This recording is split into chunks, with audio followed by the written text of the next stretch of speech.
every eruption is exciting, uh, but I've never seen fountains as high as the ones that occurred during the first episodes of Pu'u'o. The first few years I worked here, we were in the part of the eruption where Pu'u'o was erupting episodically. So we'd have these fantastic high lava fountains every 3 or 4 weeks. And the eruption would last, each eruptive episode would last for less than a day usually. So it was really different than, ever since about 1986, eruption's been pretty much continuous. But in those early days, the eruption actually, even though it was erupting less frequently, the eruption controlled your life a lot more, because you could never, after the summit had inflated to a certain point and you knew that the next eruptive episode was due, you were on call 24 hours, because the activity was so brief that as soon as the episode started, we'd rush out to our camp and we'd stay there till it was over. So I remember, like, on weekends not being able to leave the house without a radio. I was afraid to start baking bread or do anything that could last more than an hour, because I might have to leave any second to go out to the eruption. And as far as the activity, those high fountains were so spectacular, and they're what everybody remembers and everybody wishes would happen again.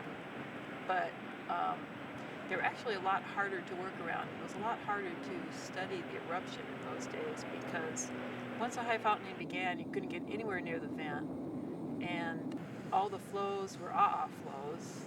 Very hard to walk around the perimeter of the new flow, because it was on top of older and it just miles of and so it was a lot harder to kind of get in close and study things. And since the eruption has been continuous with two federal hoi flows, I think we've actually learned a lot more. The most interesting and exciting thing probably was the high fountaining episodes of Pu'u'o. From this very spot, we could see the fountains. We could hear it. It was like the 747 taking off. It was quite dramatic. When we had the big fountain eruptions, like in 84, 85, and early 86, one of the concerns was, flying too close to the lava fountains itself, because if I recall right, if you get maybe 300-400 meters away from the fountain itself, the radiant heat was actually sufficient enough that you could feel it in the cockpit. If you got any closer, we were worried that it might melt the windows or, blister the aircraft. For me, the first time I got to shut down a helicopter, because obviously when the helicopter's running, it's making a lot of noise, but when I got to shut it down at the eruption site, to hear the fire fountains erupt was like a large jet engine just going at full throttle. And that's the amount of gas and molten material just getting jetted out of the earth.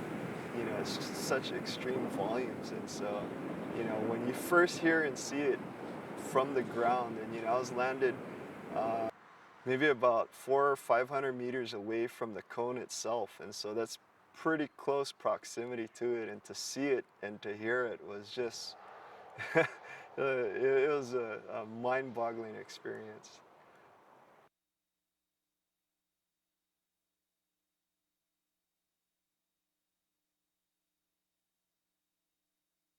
While I was at the observatory, I got to do a lot of studying of lava lakes, because Kupainaha Lava Lake was full at the time when I first arrived, and we got to see overflows from the lava lake and watch spatter ramparts build up, and get to see crust. You could almost look eye level out over the lava lake and see the crust actually just right at your eye level building and stuff, and you'd be right behind a little dam, and you'd be standing there and you'd wonder, I wonder how strong this lava dam is that's holding back all this lava. And we learned not too long after that, in my first summer, that they weren't very strong at all, and they would just break, the levees would break open and the lava would come rushing out in these huge torrents and go cascading over the side of the little shield.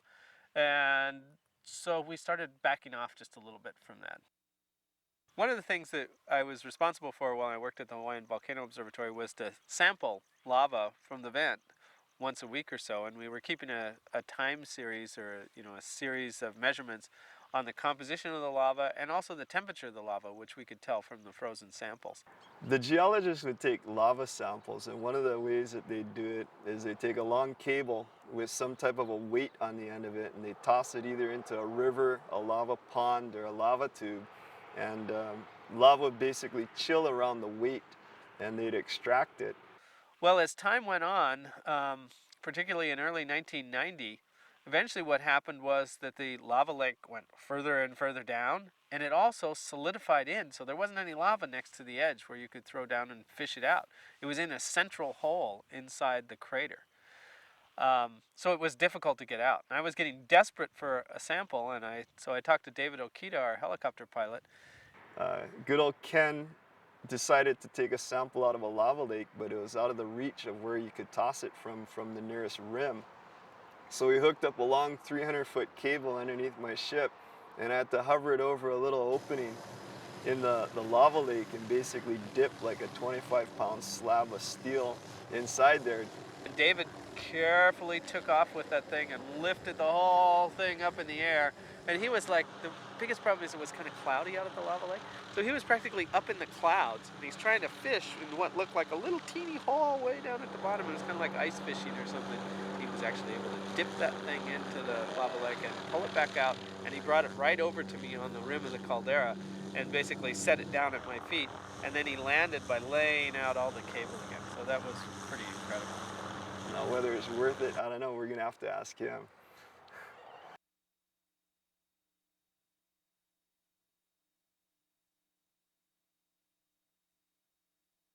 I guess that struck me about Wahula, that it was kind of abandoned or kind of given up, that we were moving on from there. And we saw that right from the beginning when the lava entered the visitor center area. It was kind of a resignation. We started moving stuff out of there, but at some point everybody just kind of stopped, you know, and lava came. There's tools and equipment still in the shop. There was a lot of things that could have been salvaged, but people kind of backed off. And I don't know, it's a psychology, I think, of something so profound as molten lava coming and just inundating and taking something out, that I don't think we're equipped really to know how to deal quite with that. And I don't think people have been for a long time. You hear stories going way back to where lava's taken out different villages and so forth, and people kind of at some point back away. And it was our first chance, or we really had a chance to play with diversion of lava. And the Hawaii County Fire are always kind of curious, what can you do? But the question always came is, you divert the lava from going into Joe's home, and it goes over and takes out Sam's home. Now, what kind of liability do you have? So the county has always been a little reluctant to try any lava diversion. And so it was kind of like, do everything you can. We want to see, you know. So we tried everything.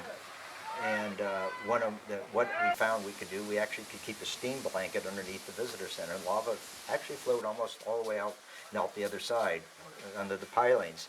And as long as we kept water on the lava, the steam blanket was between the lava and the floor of the visitor center.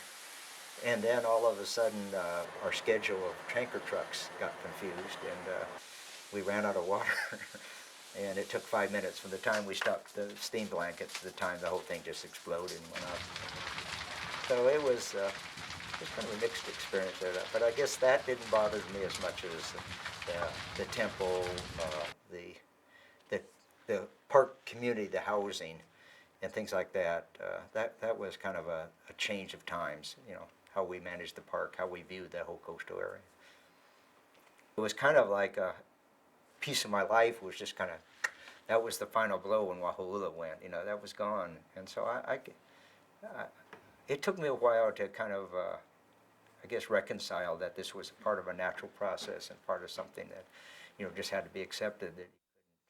When we worked down in Kalapana in 1990, where about 100 homes were taken in 3 months' time, we were with the residents every day, and because they were allowed to remain in the area until the last minute, because the flows were moving very slowly and there was very little hazard to life or limb. It was just a matter of property loss.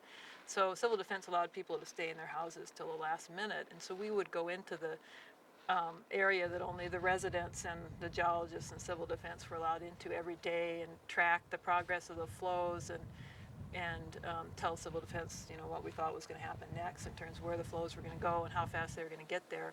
And we would be talking to the residents constantly, and then it was a very sort of sad experience, because many of these people were, it was their place they didn't ever want to leave, and they were very, very unhappy. And the fact that the flows moved so slowly across the level ground made it much more painful, because it was such a slow process, and people's houses would be, the lava would come right up to them, and then the eruption would pause for a week, and the flows would kind of take a different track when it started up again. And so people were really hopeful that their place was going to be spared, and they would ask us all the time, and we'd have to try and make sure that they had a realistic view, but at the same time not be totally negative. And so it was very hard. I mean, I think all of us kind of suffered emotionally from that, who were down there every day. It was really difficult to watch people's houses. You would see them burned down, people that you knew and people that you actually cared about. And I think all of us had the same experience, that you know, it was an incredible sorrow. And the other thing that it made you do is you felt like, I have all this knowledge and I can't do anything. It makes you feel fairly helpless to sit and watch that kind of situation. To watch one house after another go up into flames, and streets that were there get covered by lava flows, and really little or nothing that you can do about it.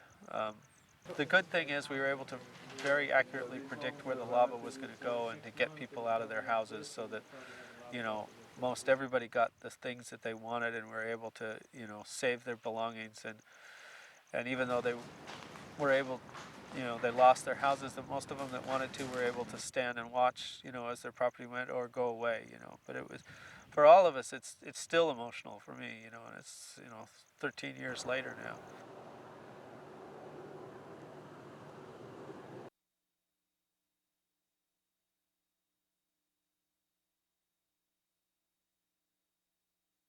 Yeah, one of my most memorable occasions on Kilauea Volcano was flying into the episode 51 vent.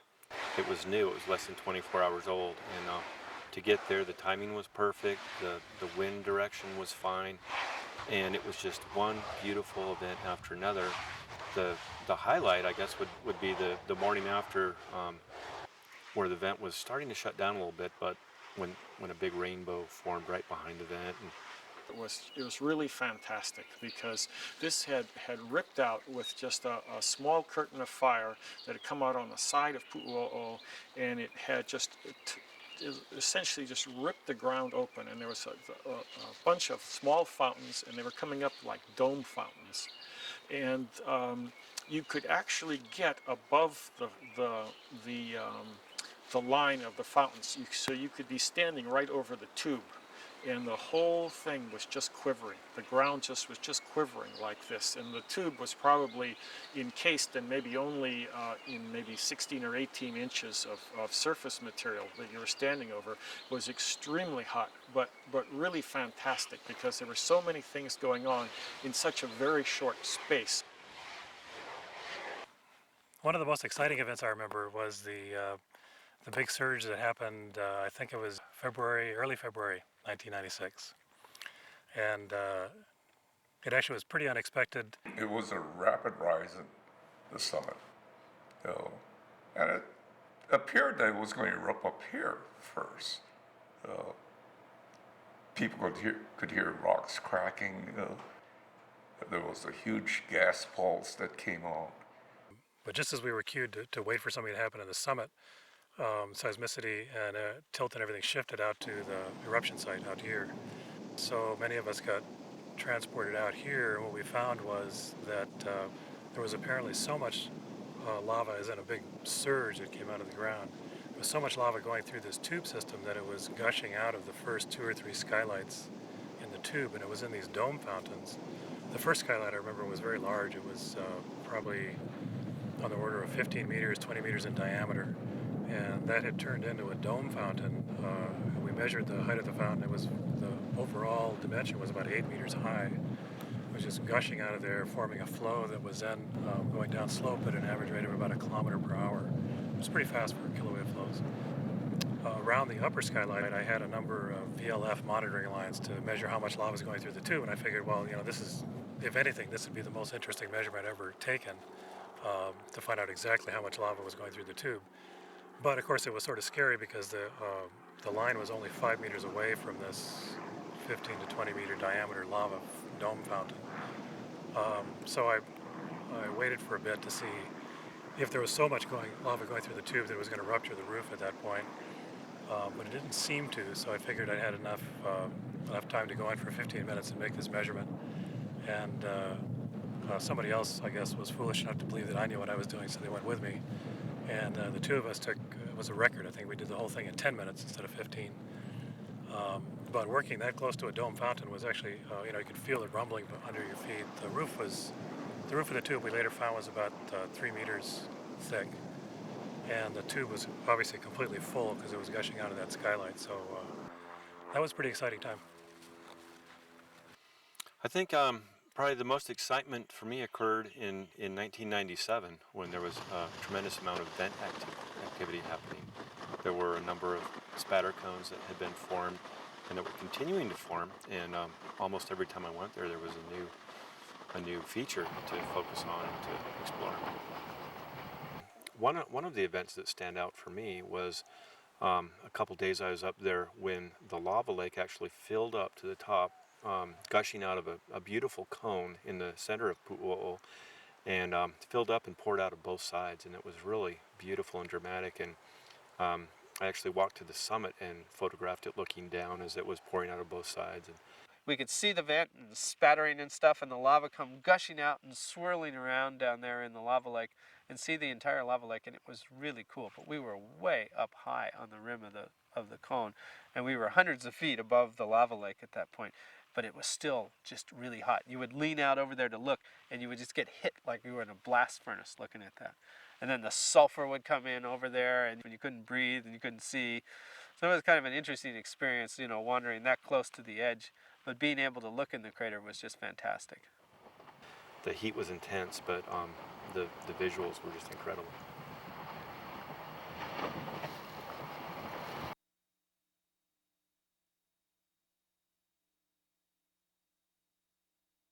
I think that one of the strongest emotional impacts of filming the volcano is just seeing the massive power of nature.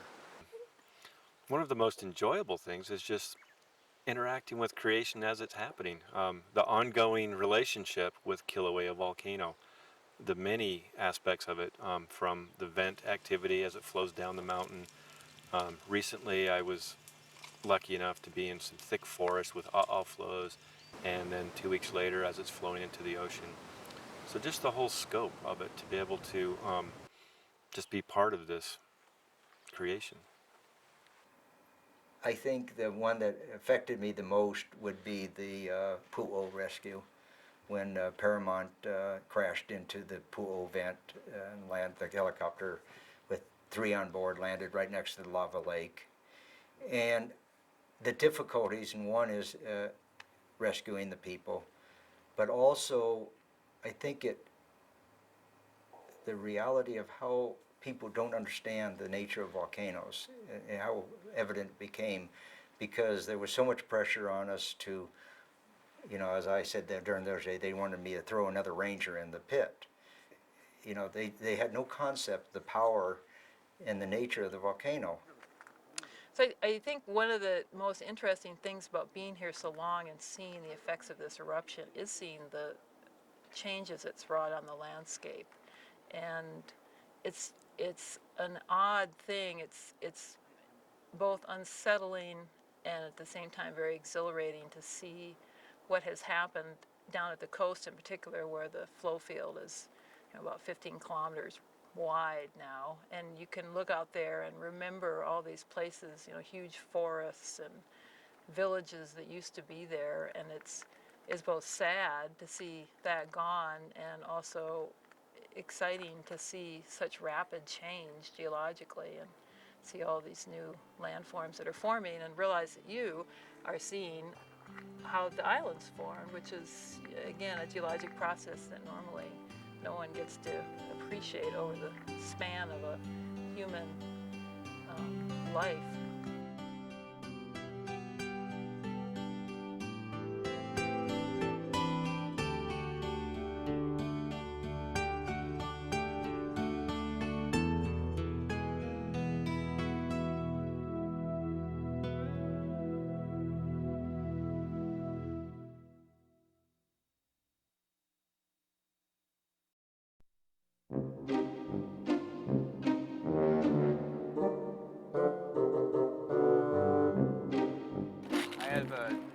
Had a data acquisition system here for seismic data that I was collecting from the lava tube over there. Put it out a week ago and came back this morning to find that it's buried by a small lava flow that broke out just a little bit up tube from here. And I'm bummed. I'm gonna try and dig it out.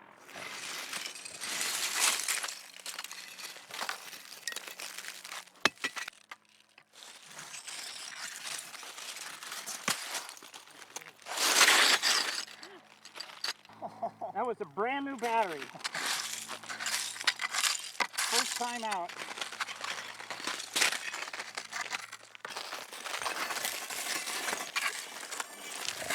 Well, the reason why we undertook that excavation over there was with the faint hope that maybe, just maybe, the hard drive had survived and that the data was intact. Well, this is the hard drive. There's the data. There's the data's fallen out. It's those little white pieces. The lava is in direct contact with the hard drive. In fact, it's inside the hard drive. Fortunately, this was borrowed equipment. Now I get to start all over again. Only this time, I'm going to have more trouble borrowing equipment.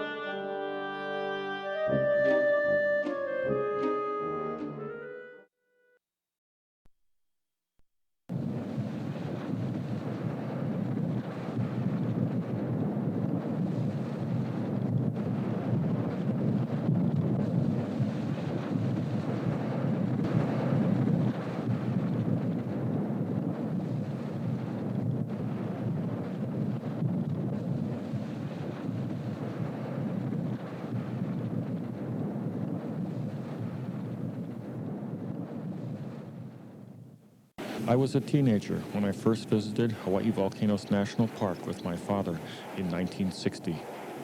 The Kapoho and Kilauea Iki eruptions, with their spectacular fountains, had just ended. I remember climbing around steaming vents and hiking across fresh lava fields. I have been photographing here ever since, first in stills and then later in video as well. The current eruption of Kilauea began on January 3rd, 1983. At our house in the town of Volcano, some 9 miles away, we could easily hear the roar and feel a gentle vibration. At night, residents and visitors would watch these beautiful fountains from several locations. Geologists from the Hawaiian Volcano Observatory constantly monitored the eruption, and photographers like myself, Jim Griggs, Dorian Wiesel, and others worked with them or hiked out on our own to photograph and to just be there. Geologists Ed Wolf and Dick Moore are picking their way through a hostile landscape to collect samples and measure the temperature of the lava. This environment is an ever-changing mixture of swirling dust, volcanic fumes, smoke, hot shifting winds, and drifting tephra. There is a constant, loud, low, earth-trembling roar.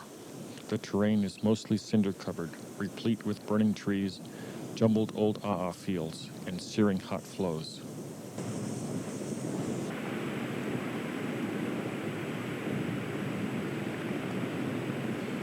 Whenever I get this close to high fountains, I become extremely aware of the slightest changes in wind, sound, ground tremor, and radiant heat. I feel a mixture of awe, exhilaration, and terror. A change in the shape of the vent opening or a shift in the wind could leave any of us in an anoxic environment or under a deadly shower of glowing tephra and molten spatter.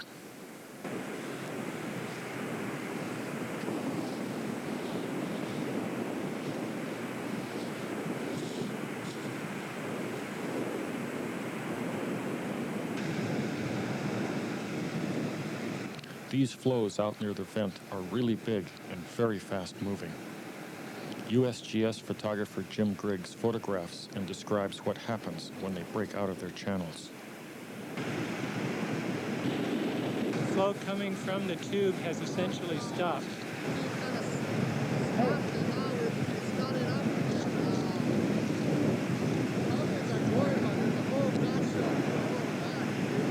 We gotta get out of here. Don't you think? Yeah. Come on.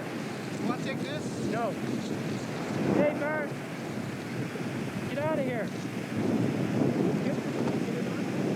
You can leave it. Yeah. Back about 150 meters. We've moved back about 150 meters to the northeast of the position where we were with the time-lapse camera.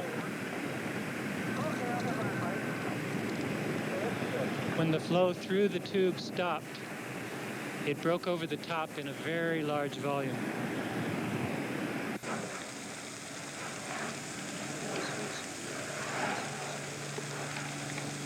I believe that there is no experience comparable to being in a forest at night when an flow is coming through. We are in Royal Gardens subdivision on a fairly steep slope, and the flow is surging through a dense stand of tall ohia trees. The swiftly moving lava is covering trees even before they can burn.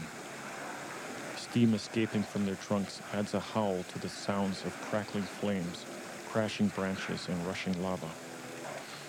The front of the flow is nearly 20 feet high, and incandescent blocks tumble down its face as it pushes forward.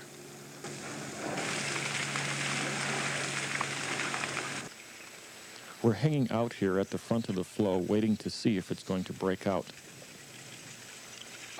1502 July 2nd, Warrior Street.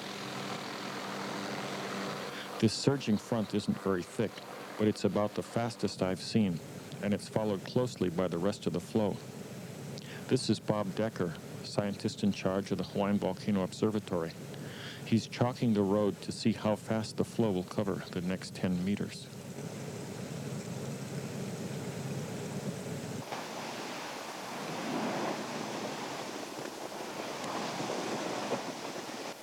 Early morning hours are my favorite here at Kupainaha Vent. The lava looks great, the wind is gentle, and the low-flying helicopters haven't arrived yet. Sulfur dioxide fumes are a constant problem here. Geologist Ken Hahn has just returned from the downwind side of the lake after getting badly fumed while changing film in the time-lapse camera. I don't much like breathing in the gases, but this is a really great place to work, and you just have to put up with a few minor inconveniences. The overturns moving across the surface towards us are produced by strong convection inside the lake as new lava enters it.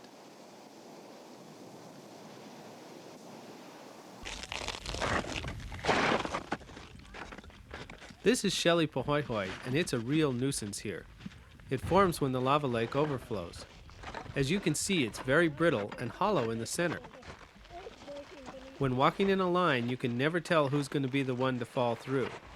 Sometimes the leader gets it, but other times a half dozen people can walk over an area before it breaks. I can't think of a worse surface to cross.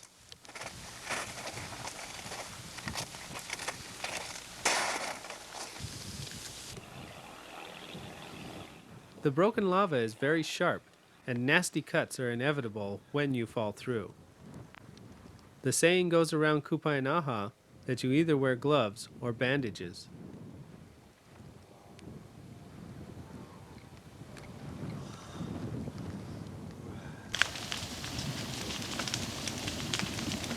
It's a pleasant surprise to run into this Ha'a flow.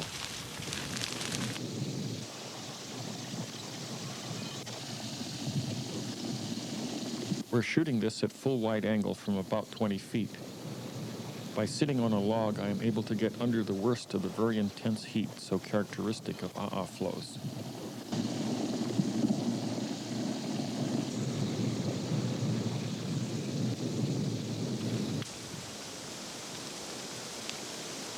Notice how the sides of the flow solidify into a channel for the fluid center. This is a typical forest scene after a flow has passed close by.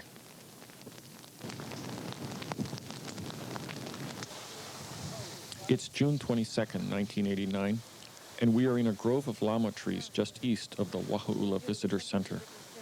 The National Park Service is attempting to prevent flows from overrunning the structure by spraying the oncoming lava with water. The hope is that the water will cool and solidify the flow front, forming a barrier that will divert the main body of the flow. While the water is successful in causing the surface of the lava to skin over, it seems unable to extend its cooling to the flow interior, which readily breaks out once the water is removed.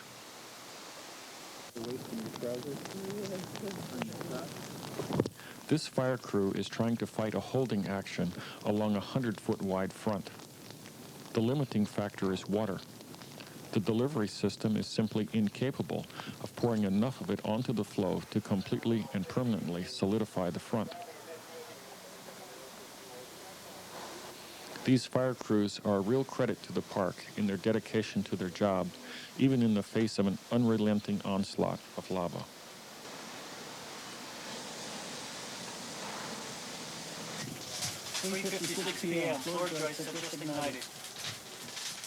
It's interesting being under here with the floor on fire, but I don't think I'm going to stay much longer.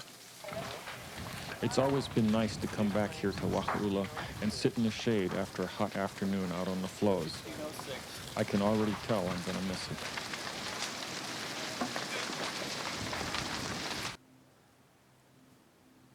The heat from lava can be extremely intense, and it is easy to get thermal radiation burns on exposed skin. Here Ken Hahn is taking the precaution of wearing a firefighter's suit.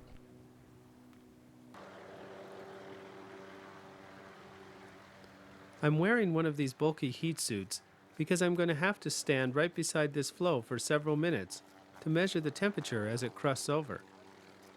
Volcanologists are often seen on television wearing these things, so most people expect us to have them on all the time. We actually use the suits rarely because they're so cumbersome and hard to run in.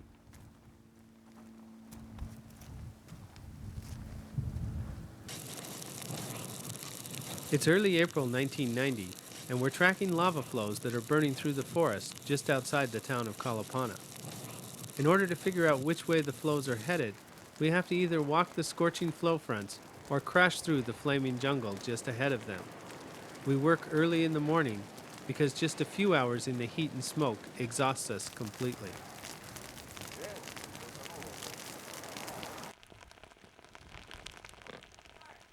The very thing that everyone has been dreading is happening. Lava flows are headed directly into the small town of Kalapana. Christina Helliker, Tari Maddox, and I are on nearly round-the-clock watches as we try to predict the lava's course for civil defense officials.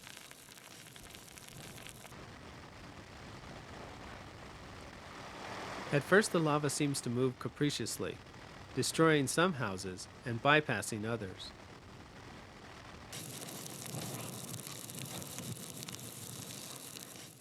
Large volumes of lava are now entering Kalapana, blocking access and making the evacuation of people's belongings difficult, if not impossible. We are monitoring the temperature of this flow to see if it is the main front or just a minor breakout.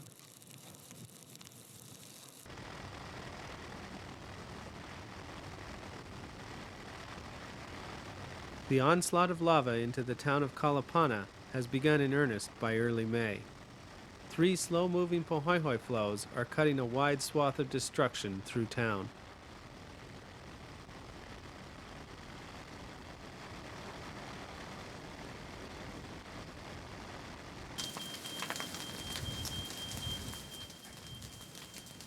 Even though our primary work is to provide assistance to civil defense, it is impossible not to become caught up in the human drama that is being played out as people's homes and lives are overrun by lava. Some people choose to pack up everything, even moving entire houses, while others simply walk away and let Pele take what she will.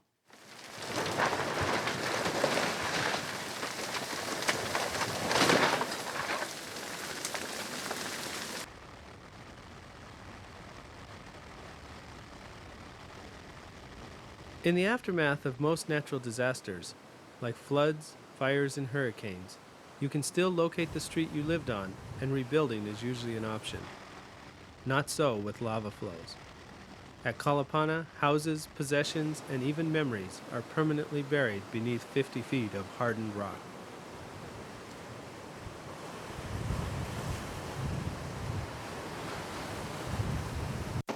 It's February 18th, 1992, and this is a new outbreak on the west side of Pu'u'o'o Cone.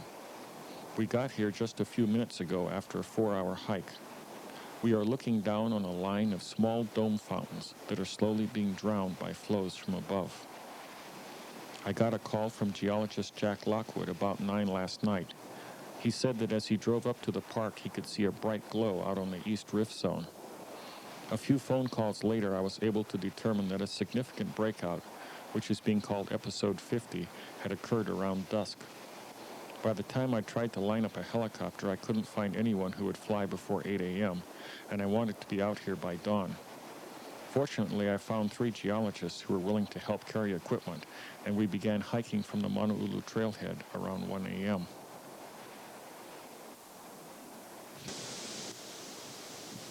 USGS geologists Maggie Mangan and Christina Helliker are going out to get a lava sample.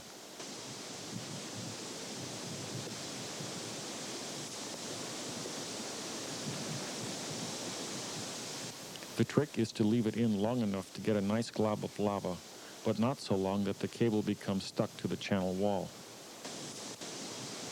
They've picked up 2 good samples so far and are now going to try for a third.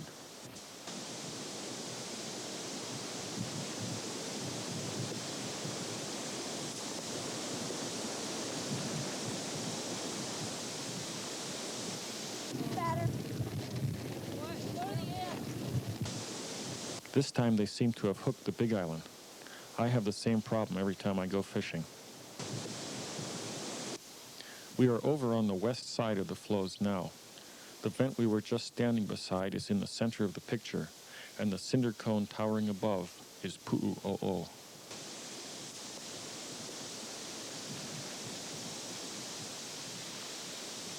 Although episode 50 lasted only 2 weeks, episode 51 soon started up very nearby. Throughout the whole time, and indeed even during the Kupainaha days, this lava pond inside Pu'u'o'o has been active. It seems to act as a reservoir for lava before it is erupted at the vent.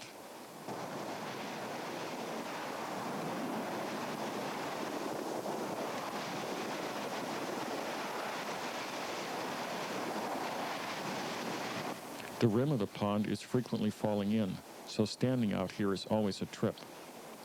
The fumes can be really nasty and often contribute to poor visibility. Sometimes we photograph late into the evening and spend the night up here. It's a kind of spooky place. I never sleep very well. This is the lava pond that the current vent drains into. When the pond level is low, the lava pours down the steep falls.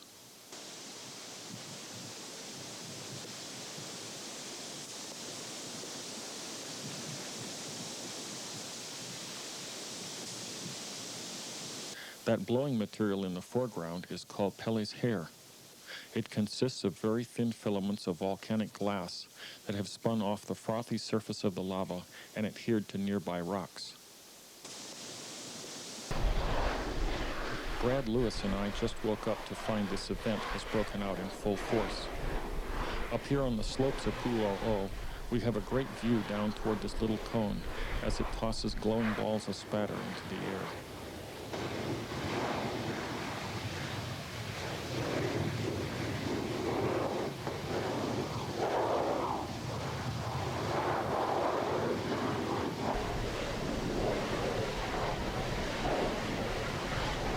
To the left of the cone, another vent has opened up. It is forming a levee in front. I'm very interested in this process, which is why we're down here dodging the spatter and trying to stay out of the yellow clouds of fume as they waft by. I'm working without a tripod because I have to be very mobile.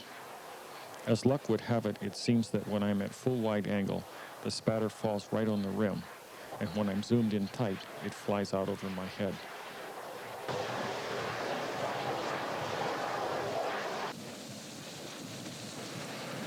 I recently picked up on using a woodworker's face shield to block the radiant heat. It works great because it covers your whole face, and especially your ears, which always seem to want to catch on fire first.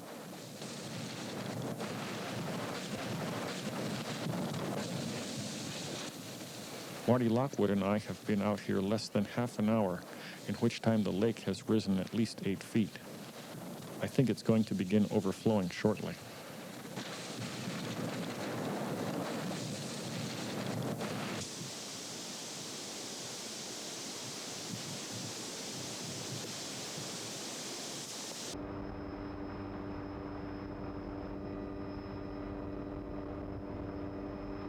Episode 52 began before dawn on October 3rd, 1992.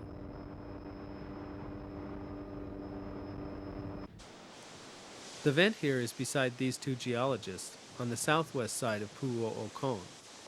From there, the lava cascades down the cone till it hits a ridge where it splashes up into what looks like a small fountain. I'm scrambling up the side of the cone to get a better, but much hotter view.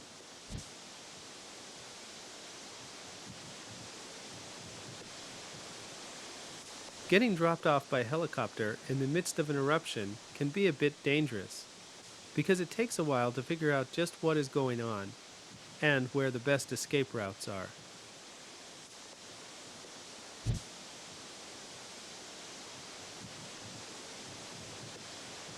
Here, a large chunk of the channel wall has come adrift.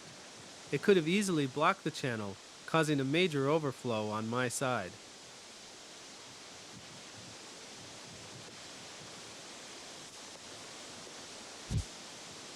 This channel is unusually large and fast-moving.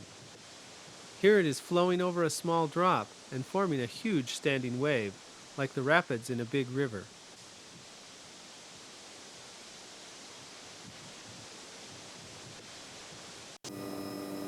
There is always a lot of heat rising above eruptions, making for unstable air and a very bumpy ride. Although I take a lot of aerial footage, I end up using very little of it due to the excessive motion. Still, if I have to film a burning forest, I'd rather do it from the air, where I won't get hit by falling trees or blown up by methane explosions. This flow is coming down a steep slope. Part of it is on an older flow, and part is burning through an ohia forest. It is traveling so quickly that many trees have been completely surrounded without yet catching on fire. This is Kamoamoa. It is a beautiful green oasis with a newly formed black sand beach. Unfortunately, it lies right in the path of the advancing lava.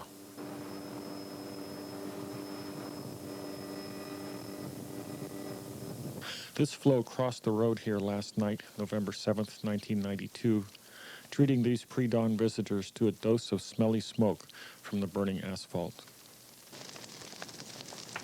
The flows are moving with surprising speed, considering the flatness of the topography. They've reached the walls of the heiau, and there is no pause in sight.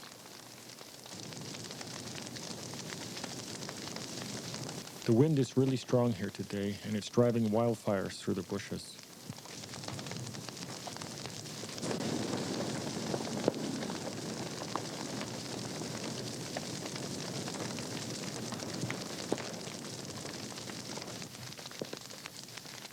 It has taken hardly any time at all to fill in this whole enclosure. In a day, the flows have cut straight through the heart of Kamoamoa and are expected to reach the ocean within the hour.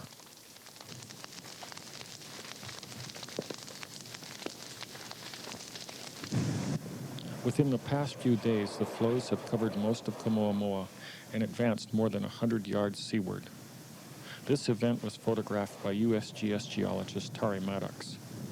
This is one of the things that can happen when seawater gets into a lava tube. The resulting steam explosions blow molten lava hundreds of feet in all directions.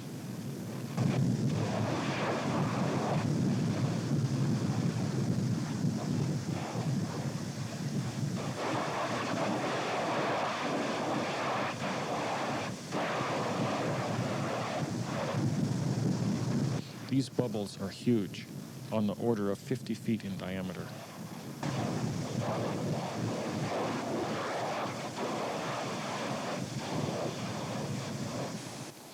These bubbles are also formed by the interaction of lava and water.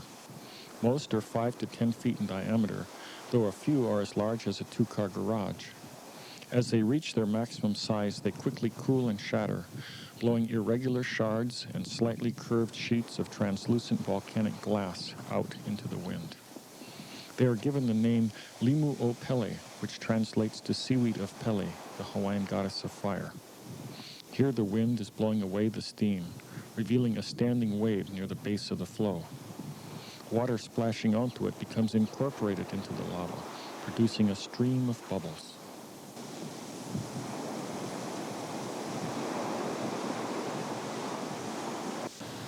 We were lucky enough to pass in front of this flow just before it went over the sea cliff. I think it's really interesting how the surface crust flexes as it goes over the edge. If you look carefully, you can see Pele's hair sticking to its margins.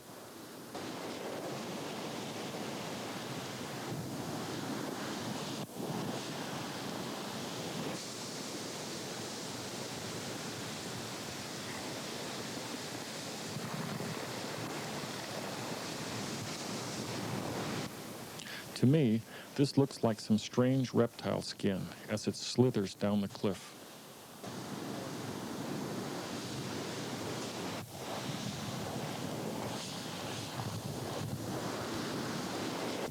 There was a bench out in front of this littoral cone, but it fell into the ocean a couple days ago.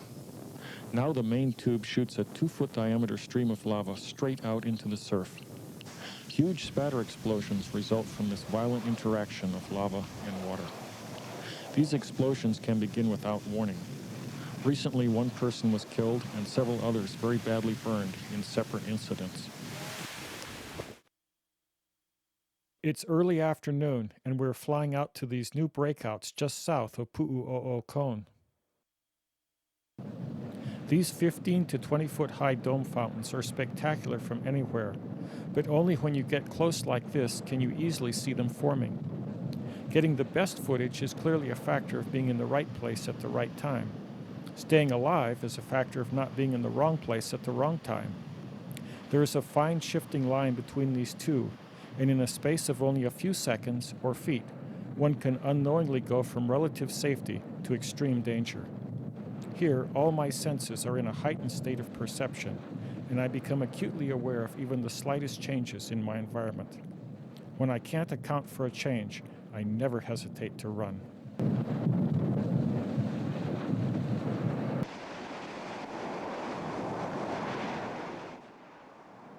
Earlier today, USGS geologists detected an increase in shallow earthquakes and an actual physical swelling of the summit of the volcano. Soon the expansion became rapid, and it appeared that a large pulse of magma was entering the volcano. Scientists readied for a possible summit eruption, but after a few hours that activity subsided, and then these fountains broke out.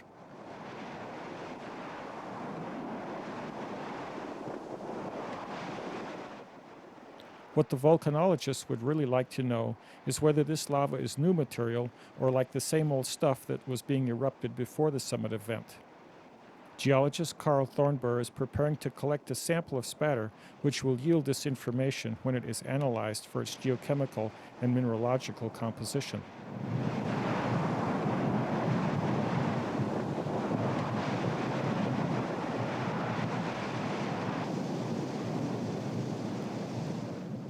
Geologists Jim Kawahikawa and Jennifer Reynolds are hiking out to the upper end of the vent, where Jim will use a sensitive electronic instrument to determine the amount of lava supplying these dome fountains.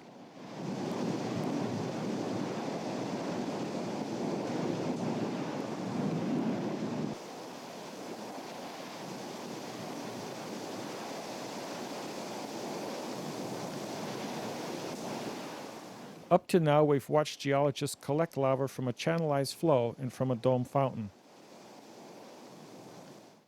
This is the technique Carl uses to sample from a skylight.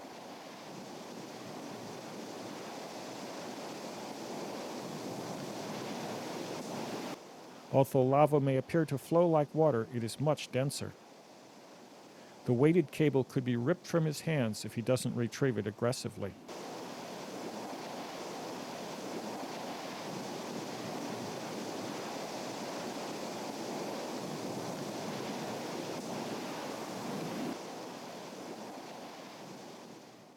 I'm climbing down inside this skylight to get a good look at the incandescent tube system. It's rare to be able to see this far inside of a tube. Even though it's incredibly hot down here, it's worth it. From here you can see that the intense heat has remelted the rock on the tube walls, and even the roof has begun to drip.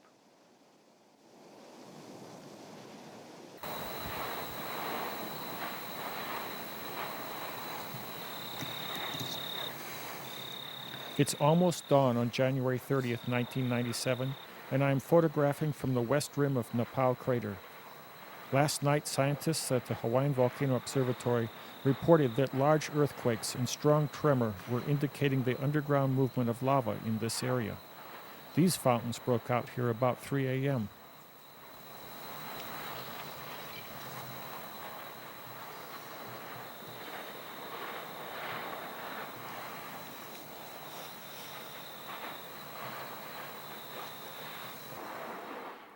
Now that dawn has arrived, we can see that the west wall of Pu'u'o'o collapsed overnight, giving the cone a decidedly bisected appearance.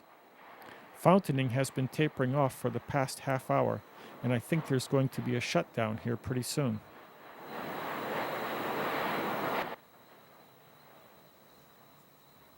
This 2-kilometer-long fissure just ripped open a little east of this morning's eruption site.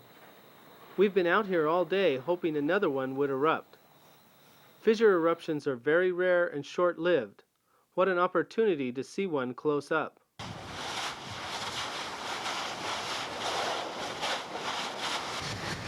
The noise is incredible, and the ground's shaking like crazy underneath us. Some of these fountains are shooting 100 feet into the air. Fortunately, we're standing on the upwind and uphill side of the fissure.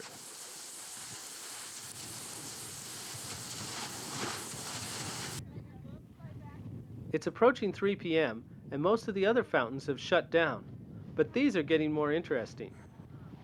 If you look carefully out there in the middle, you can see ribbon spatter thrown up by the bursting gas bubbles.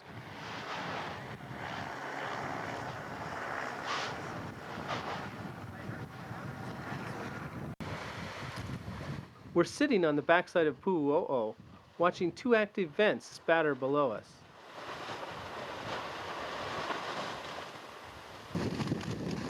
Geologist Carl Thornburg is waiting here out of the line of intense heat and fumes to try and snag a sample of spatter.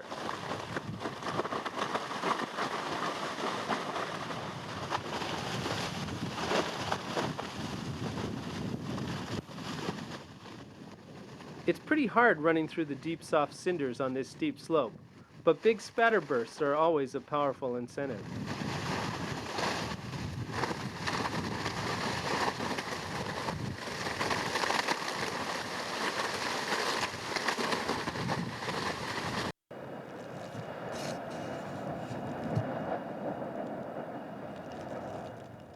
Brad Lewis, Jenda Johnson, and myself are up on the north rim of Pu'u'o'o, documenting the eruption of this spatter cone that has formed within Pu'u'o'o crater.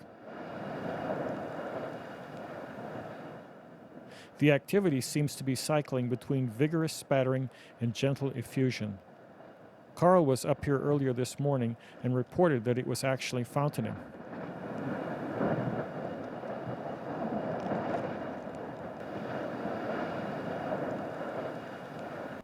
These cascades of incandescent spatter are so mesmerizing that I have to hold myself back, or I would use up all my videotape and batteries right here.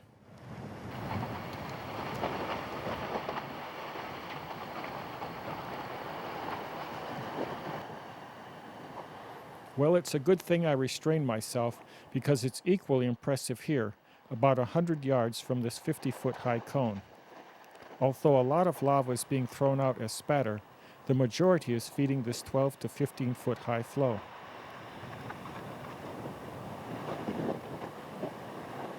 This impressive crater cone that John filmed was short-lived. By the time I saw it, it was almost completely eaten away. Brad Lewis and I are flying in on a late July morning to get a closer look at the activity in Pu'u'o'o. A massive river of lava is welling up in the vent and immediately pouring down into a hole in the crater floor. By the time I get set up on the ground, Brad has climbed to the summit of Pu'u'o'o and the lava lake is filling up.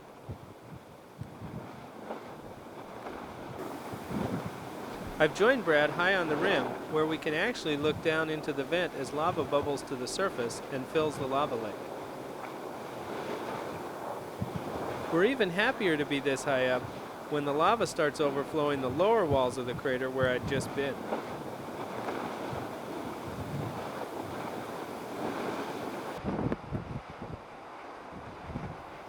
These huge drain holes just opened up in the center of the lake. It looks like someone pulled the plug on a giant bathtub. The lake level is dropping very quickly now as a huge volume of lava disappears underground.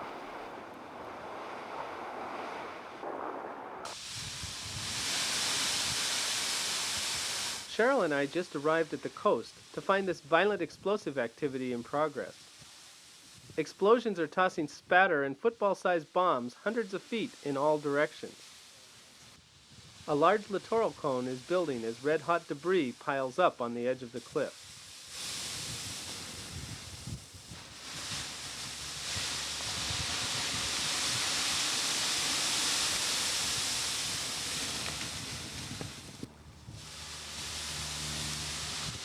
As dusk approaches, these explosions provide a constant fireworks display.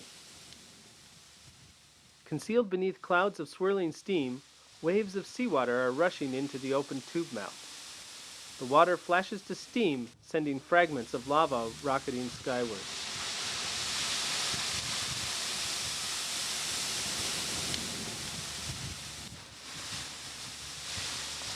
Geologist Dave Sherrod is cautiously approaching the cone to get a better look. Blasts from this cone are extremely unpredictable, and collecting molten samples can be hazardous.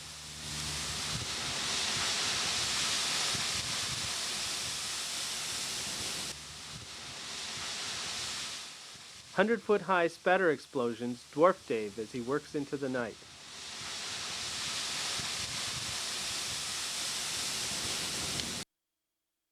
Pu'u'o'o continues to disintegrate in February 1999 as gaping holes coalesce on its south side. Once towering 1,000 feet over the surrounding terrain, repeated collapses of the summit and lava piling at the base have reduced Pu'u'o'o to half its original height.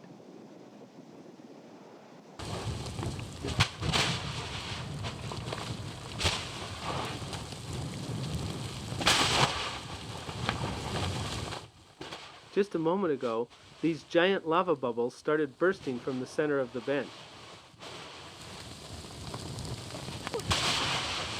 The explosions are rapidly increasing in intensity and begin to bombard the coast with red-hot spatter, forcing everyone to quickly retreat inland. Within 10 minutes, the jets of ash, rock, and steam have grown several hundred feet high. These littoral explosions rain debris, including some very large rocks, well inland of the bench.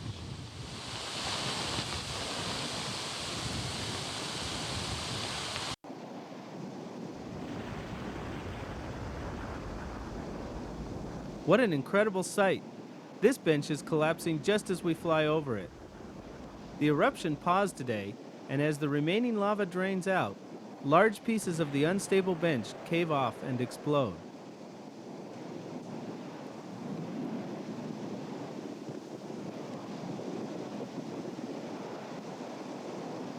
12 days later, lava begins to rise from deep within Pu'uo'o, refilling the lava lake and trying to return to its normal path.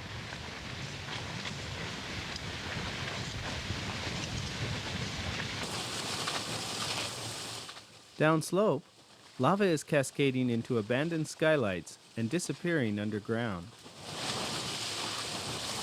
The skylights fill, overflow, and gradually build a series of perched ponds that begin to feed new flows.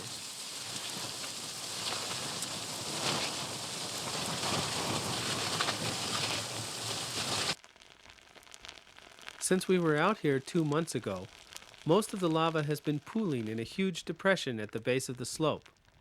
Now it is flowing across the coastal plain in hundreds of small flows like this one.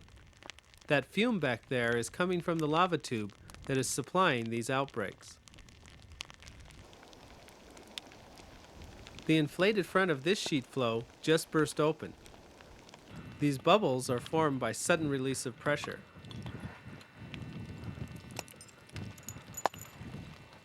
Essentially, water dissolved in the liquid lava is boiling to the surface.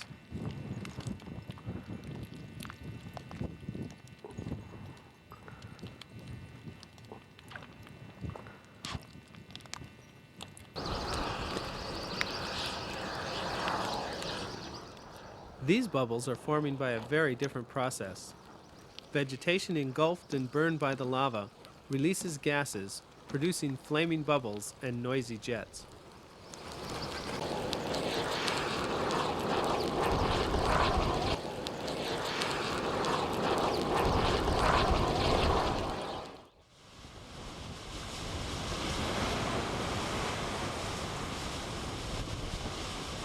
The bench collapsed here yesterday. The collapse severed a deep lava tube, creating this beautiful fire hose flow.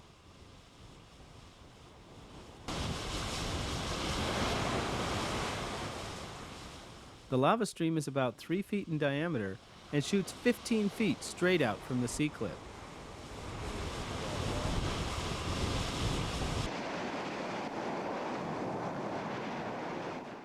On top of the poly, a big surge of lava is bursting from the main channel and rushing down the steep terrain.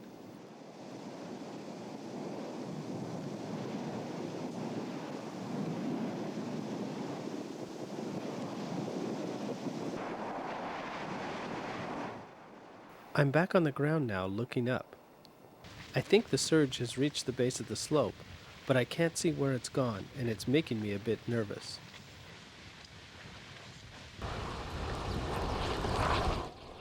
I heard it before I saw it.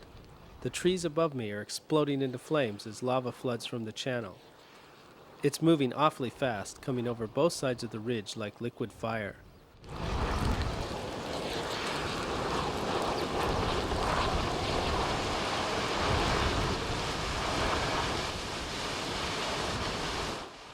My first instinct is to grab the camera and run, but instead all I can do is stand and stare.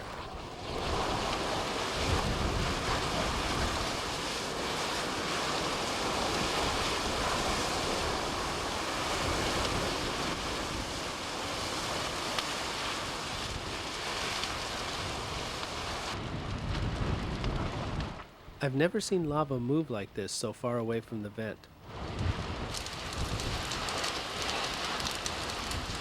Trees are still standing as the flowing lava pours down in multiple channels.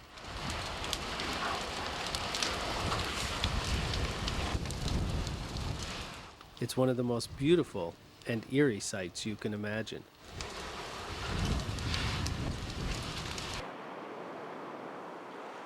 As the steam clears its sunrise, rivulets of lava come into view.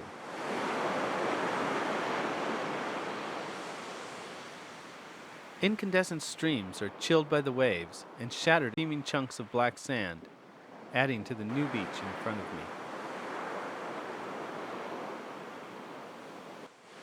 This new land is notoriously unstable. Pieces are breaking off right before my eyes. Larger and more lethal bench collapses are a possibility I always keep in mind.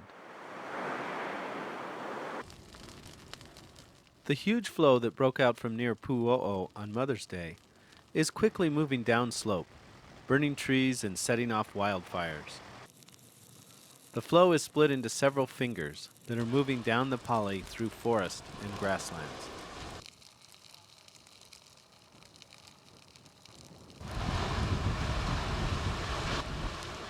We just stumbled on this impressive flow pouring off an old tumulus. It is engulfing bushes and trees and rapidly advancing on us.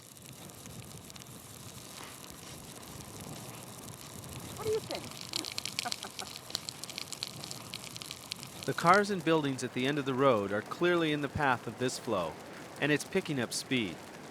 Even though we've been out since 4 a.m., I want to be here when it crosses the road this afternoon or evening.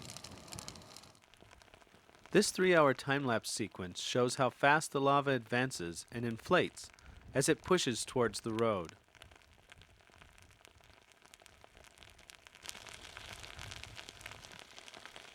The National Park Service is responding to this new threat, evacuating cars and moving signs, cones, and even the lua to a safer location.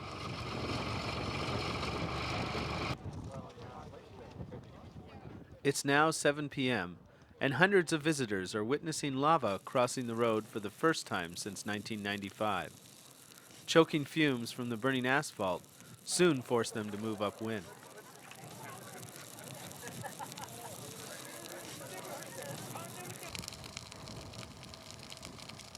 The lava is spreading quickly along the road and advancing towards the coast.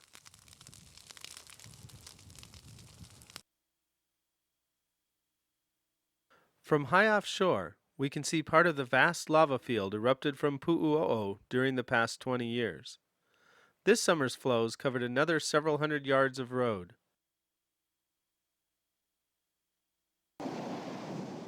We've come to check out several skylights high up on the tube system.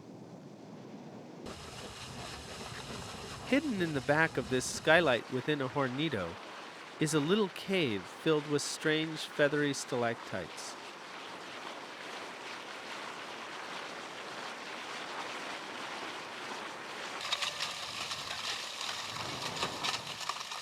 Lava is pushing its way over the steep polys just above the coastal flat. Here, an aa flow tumbles off a cliff, showering clinker down into the bushes around me. In a few minutes, the entire slope is knee-deep in aa.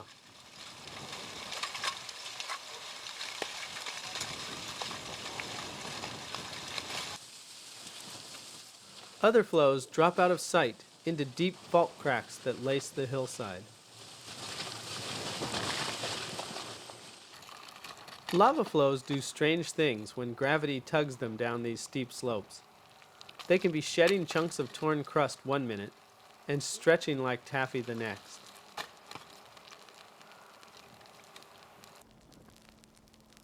I'm fascinated by the incredible variety of textures that can be produced by the same type of lava. These variations are caused by small differences in temperature, steepness of the slope, and how much lava is flowing.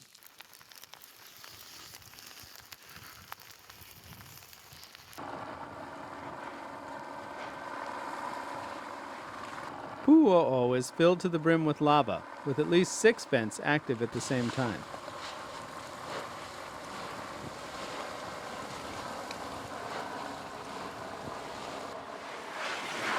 These eastern cones are putting on quite a show, and have built some large spatter chimneys. Lava pouring from the cones is filling up the lava lake.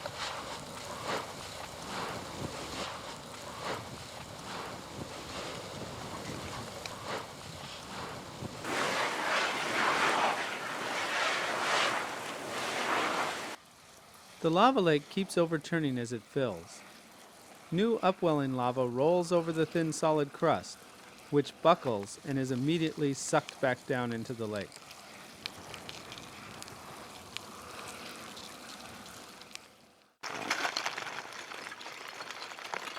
This lava flow surprised us by how quickly it's come down the poly after breaking out near Pu'uo'o. Adventurous visitors are getting a great view of a lava river. As the aa flow veers off the new lava, it begins to engulf trees and grass. Park Ranger Jay Robinson checks out the flow front for dangerous methane explosions and keeps the crowd on safer ground. And it's a good thing, too. In slow motion, you can see the ground bounce up about 5 feet during this explosion.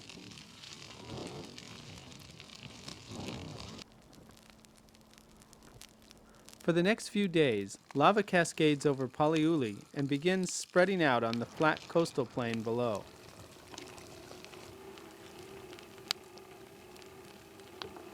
The flows are now pouring over the old sea cliff. Lava snakes its way down the cliff face, folding and twisting into sculpted forms. Lava catching on edges and pulling into strings creates fringes of Pele's hair. Tonight, visitors are getting a rare show and a good idea of why the area is roped off, as pieces of the active bench collapse into the sea. We've seen some good-sized explosions generated, even by these small collapses.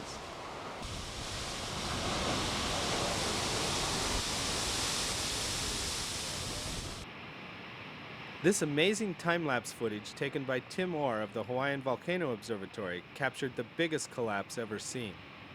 The white line marks the original extent of the delta.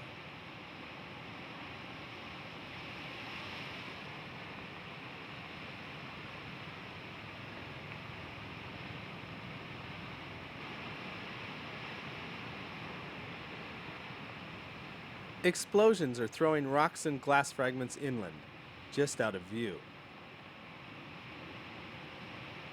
Within 4 hours, 40 acres of land disappear into the sea.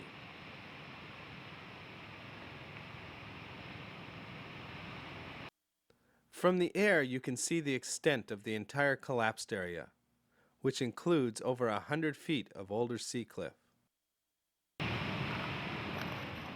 The collapse shattered the cliff, exposing the main lava tube and sending a spray of lava into the ocean.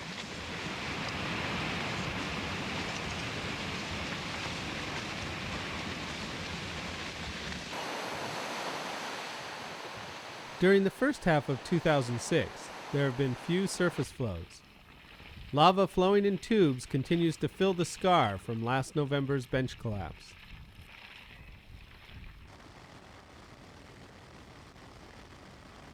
Finally, in July, lava breaks to the surface near Pu'o'o, beginning a long march to the ocean.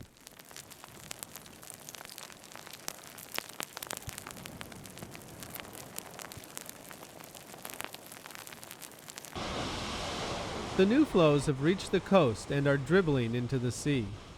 The lava battles the relentless surf, recalling the Hawaiian legend of the eternal struggle between Pele and her sister Namako Okahai, goddess of the sea.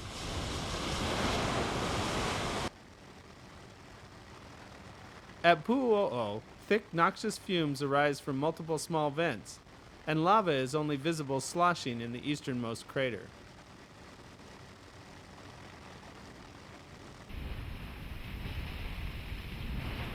Every so often the pond overturns, sending sprays of lava jetting into the air.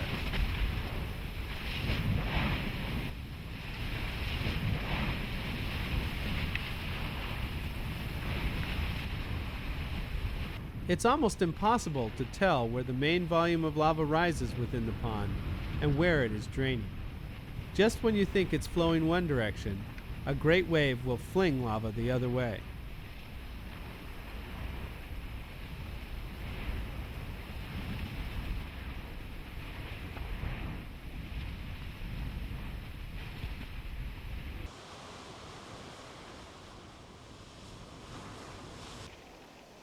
These coastal skylights give us a rare glimpse of a subterranean lava river on its way to the sea.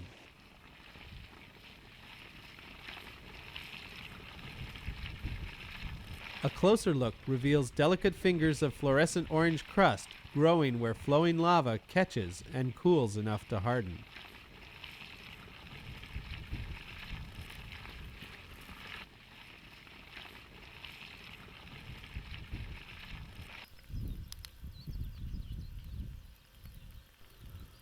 Lava flows spreading along the coastal plain continue to nibble away at what is left of the abandoned Royal Gardens subdivision, burning through trees and bushes.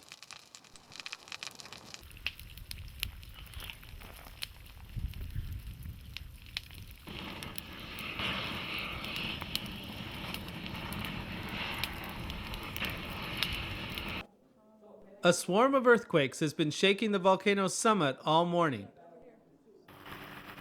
When we get out in the field, we find a small patch of new lava and smoldering trees from an eruption last night.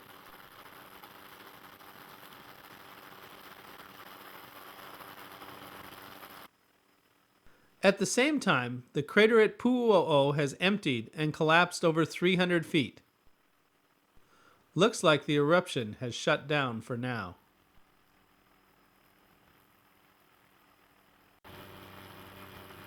Surprising everyone, lava erupts from a new series of fissures during the pre-dawn hours of July 21st. The new fissures stretch out for a mile and a half east of Pu'u'o and are producing a lot of lava.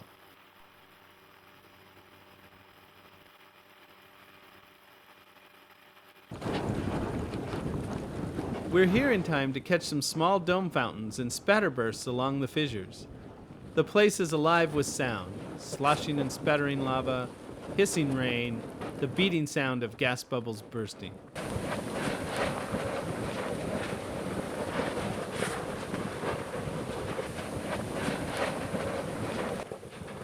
It has only been a few hours since this part of the fissure opened up, and already levees have built up along the sides of the flows.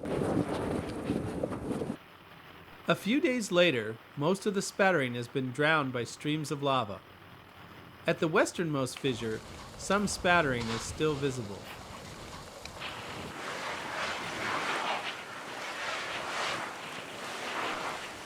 The lava is very frothy here at the vent, full of gas.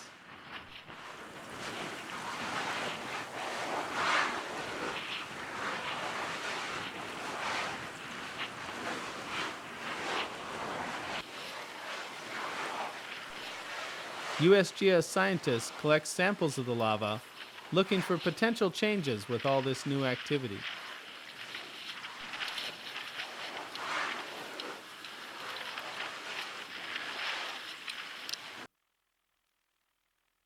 The other fissure vents have shut down now, and all the lava is pouring from the easternmost vent.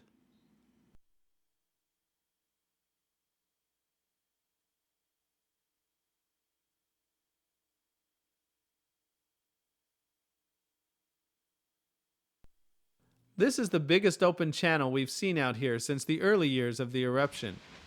The lava is flowing about 2 to 4 miles an hour through a 20 to 30 foot wide channel.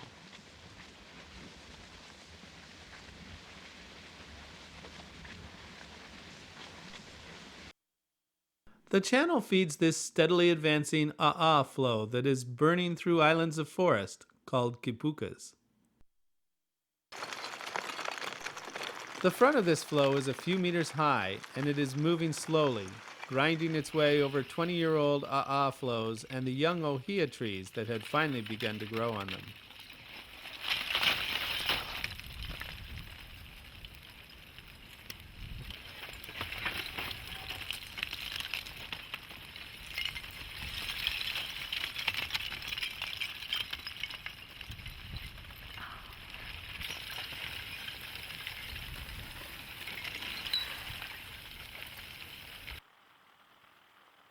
It's September, and A'a flows are spreading out from the end of the big channel, covering more ground.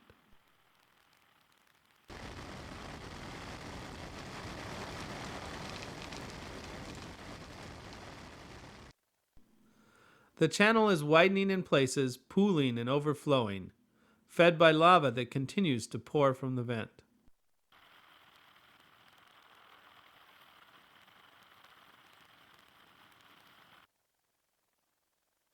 The original perched channel has built up, creating an elongated shield structure with a chain of perched lava ponds on top. Continued overflows of lava have built steep levees that make the area virtually impossible to approach on foot.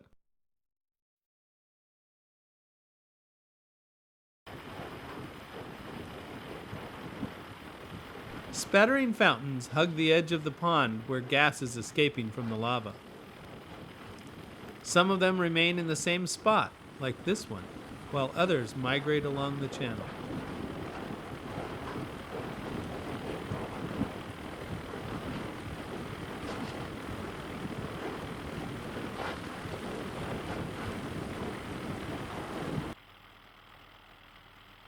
At the far end of the ponds, lava draining around an island has a whirlpool-like appearance. Rafted crust is being sucked down into the mouth of the main lava tube.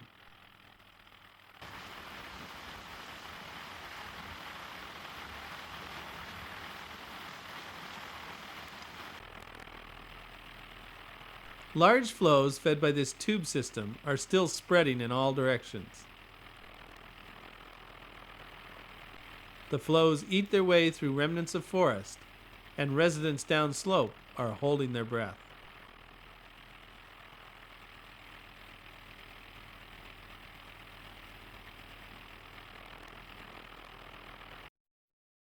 Thanksgiving saw a new breakout emerge on the south side of the source vent.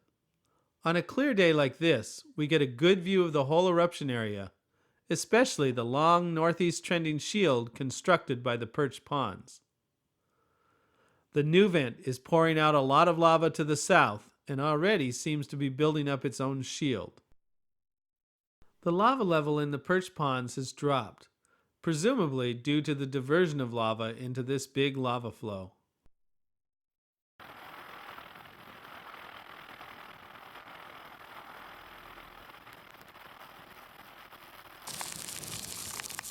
We attempt to visit this flow on the ground and find ourselves being chased from each place we set up. When we first encounter the lava, it is flowing as fast-moving shelly pahoehoe.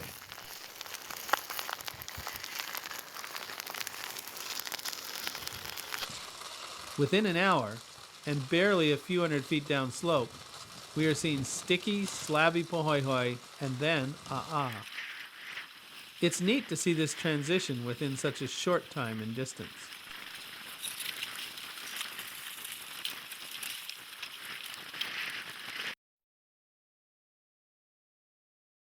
By February, lava flows have built multiple satellite shields around and downslope from the Thanksgiving vent.